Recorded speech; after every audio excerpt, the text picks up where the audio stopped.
Guys come into the ME's office? We have people there. You do? Yeah. Have them meet up with me if they want to come in. I can bring them back.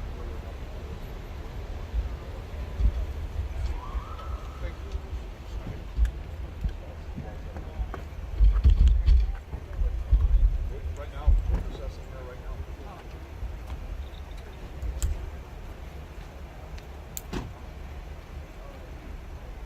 You guys are ready if you guys want them.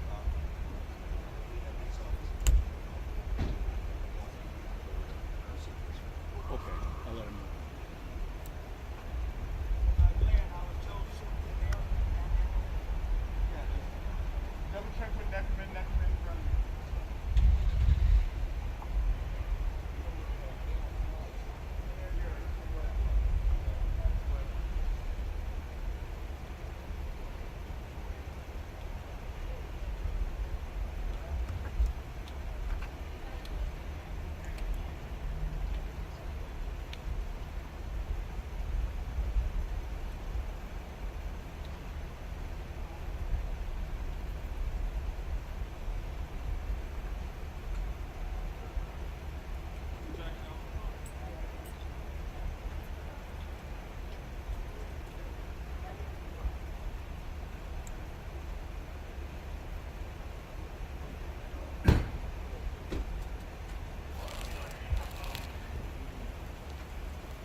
I would say good evening, but I think it's morning now, so good morning.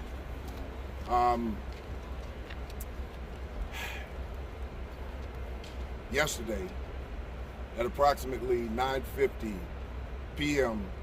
in the 8200 block of South Drexel, our officers, 6th District TAC Team,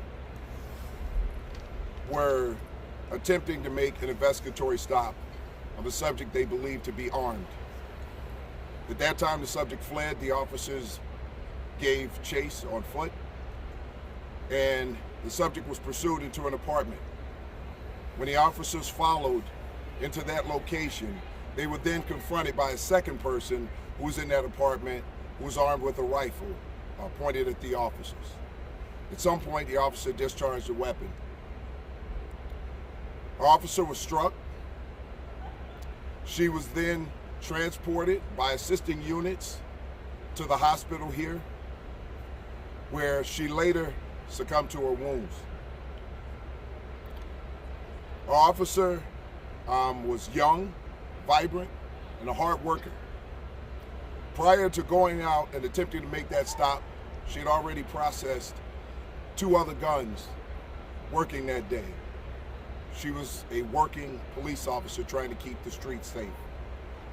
And she did great work, and if you talk to anyone on her team, they will tell you how great of a worker she was. This is the risk that our officers take every single day. The 2 individuals who were in the apartment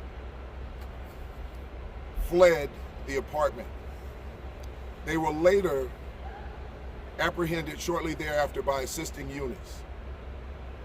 At this time now, we have several individuals in custody, but one in particular who we believe was on the scene when the officers were confronted with the armed individual. At this time, our detective division is investigating, and obviously at this point, we cooperate with COPA, and this is an ongoing investigation. I want everyone to understand one thing. Our officer that we lost tonight, this happens way too often. An officer, a young officer, 36 years old, and 4 years on the job, who was working hard, working extremely hard in the 6th District to get guns off the street, to save lives. These officers are out here driving down crime while putting their lives at risk.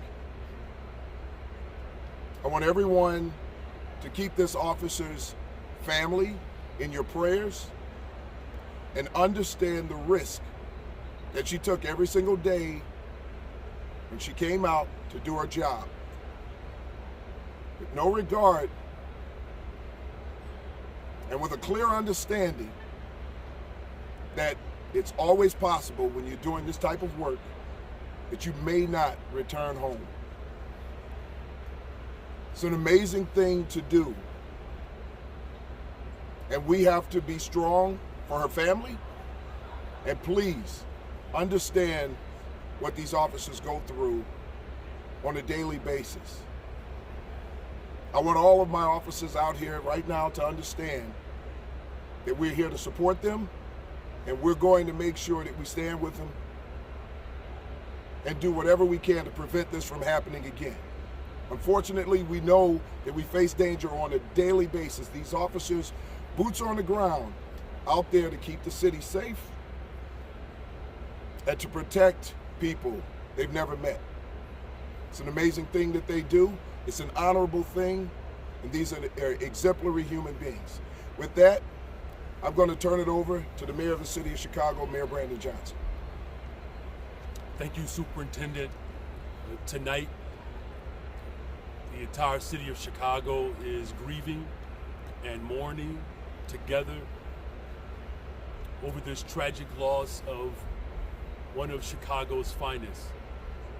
This young woman served honorably and courageously.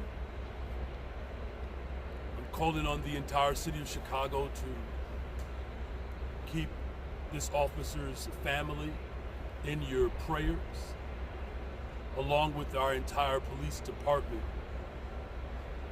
Her young, energetic, and bold approach towards keeping us safe is the memory that we will honor.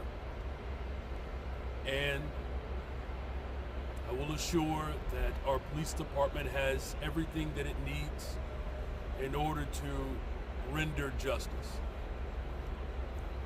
But as we grieve and as we mourn this tragic loss of this officer, we know that God understands our sorrows, and through him, we can gain trust and comfort in knowing that this too shall pass. And on behalf of the entire city of Chicago, we offer up our deepest condolences to this officer's family. And let's pray for her partner as well, who acted bravely and swiftly, as all of our officers do, serving this amazing city. With that, turn it back over to the superintendent if you have any questions. We'll start here on the left. Good morning.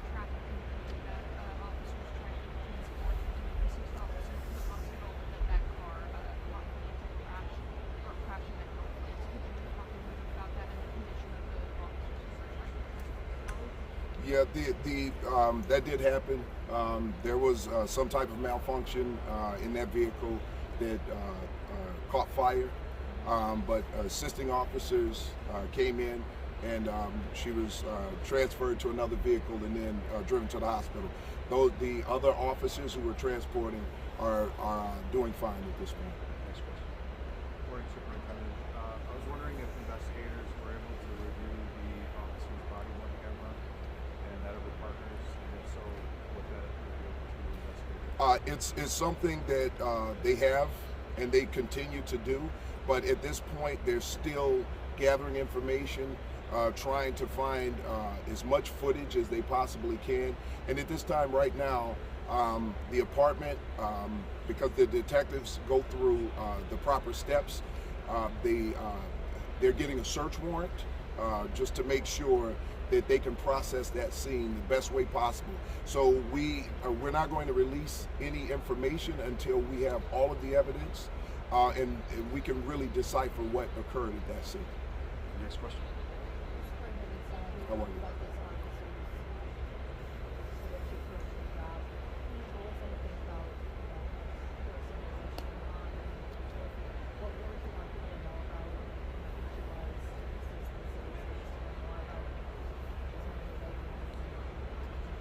Well, I won't get into too much, but yes, she was a mom. She was a mom. And there's nothing like walking into a room and having to deliver this type of message to her mother and her very young daughter, and the rest of her family. It's a brutal thing to know that your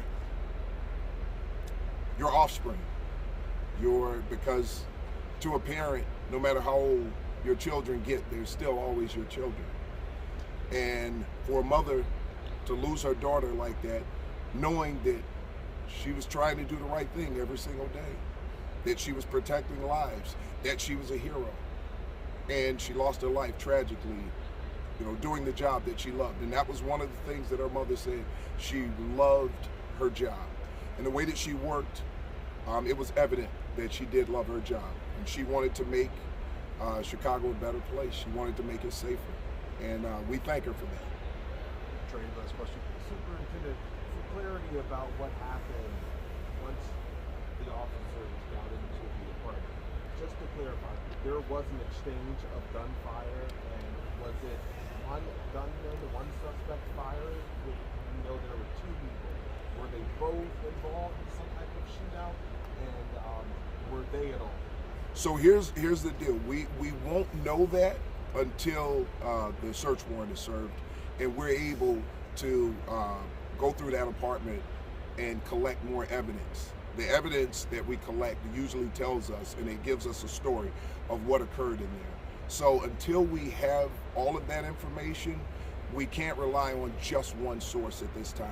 So it's still in its preliminary stages. So until we have that information, we can't really comment on that right now. Or weapons were recovered? Yes, there were 3 weapons at this time. Again, a search warrant is being served so that they can be properly inventoried at this point. So the evidence and the scene has to be processed, and that's what the detective division is working on now. Thank you, Superintendent. Thank you, Mayor. Just a quick clarification. So one officer was shot. One officer discharged their weapon during his. That's correct. Okay, thank Yes. you. Thank you, Superintendent. Thank you. Guys. Thank you, everyone. We'll also issues. So anyway, man, I'm coming down Chicago Street. I got my headphones, I'm going to grab a slice. I see this man, and I seen him before, but when I seen him this time, it just kind of fucked me up. I just got back from New York. It just hit me, man. I'm in front of J.J. Peppers, peeping the scene, the sky's gray, it's a cloudy day, I'm seeing the fiend, holding the cup, begging for change, his sweater is strange, looking like he hasn't bathed or shaved in days, I'm not judging, although I am a little confused, I don't know what this man has been through in his shoes, I'm assuming